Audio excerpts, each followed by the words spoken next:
What we are going to do today is look at a graph, a bar graph, and answer some questions about it. But first, before we do that, let's just review parts of a bar graph.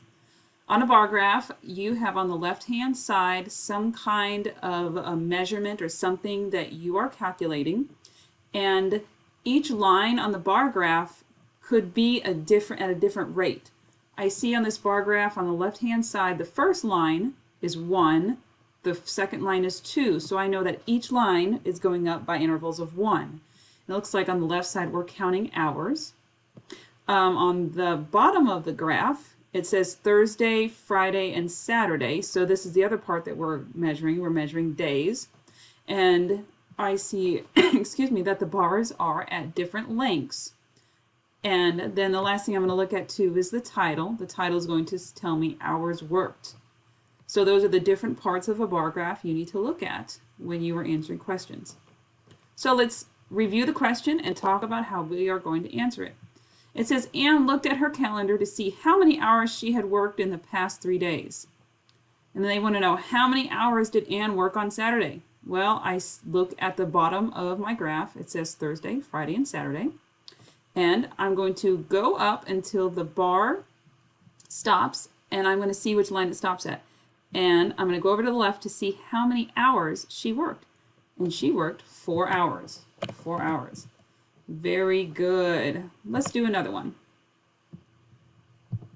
Let's see here. On this bar graph, it says ages of cousins. And on the left side, it shows their years. And then on the bottom, it shows their names.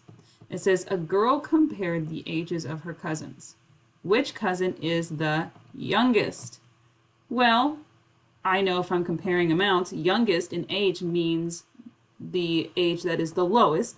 So I'm looking at the height of these 3 bars. And Tracy is the lowest. And I go over here, and Tracy is 5 years old. And I check that Leroy is 9 and Connor is 9. So Tracy is obviously the youngest person. Very good. Let's kick this up a notch even more.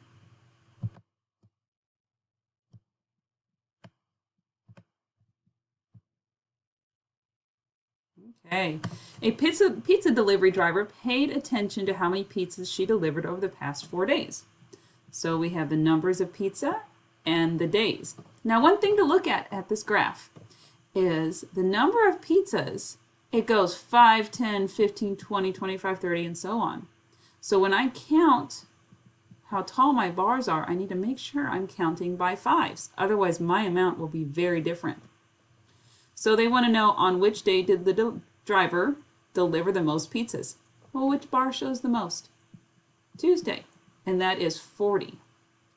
Tuesday, they delivered 40. Very good. Let's see here. Let's jump up one more level. The challenge zone. It says, Charlie went on a vacation to an amusement park and counted how many rides he went on each day. And so it says the number of rides, and I see that they are being counted by tens. That's a lot of rides for Charlie. When I go on those rides, I get car sick, or ride sick, I guess. And then the days of the week. So he spent Sunday, Monday, Tuesday, and Wednesday. They want to know which table shows the same data. So, which days of the week did Charlie ride the same number of rides? So then they go down here and they give you a chart. They have amusement park rides. They have the days of the week, the number of rides, the days of the week, and the number of rides. They want to know which one matches the chart in front of you. Well, let's see how we can compare these. What's different about both of these? On Sunday, both of them say 40. Monday, on this one it says Thursday. Over here it says 20. Tuesday it says 20, and over here it says 30.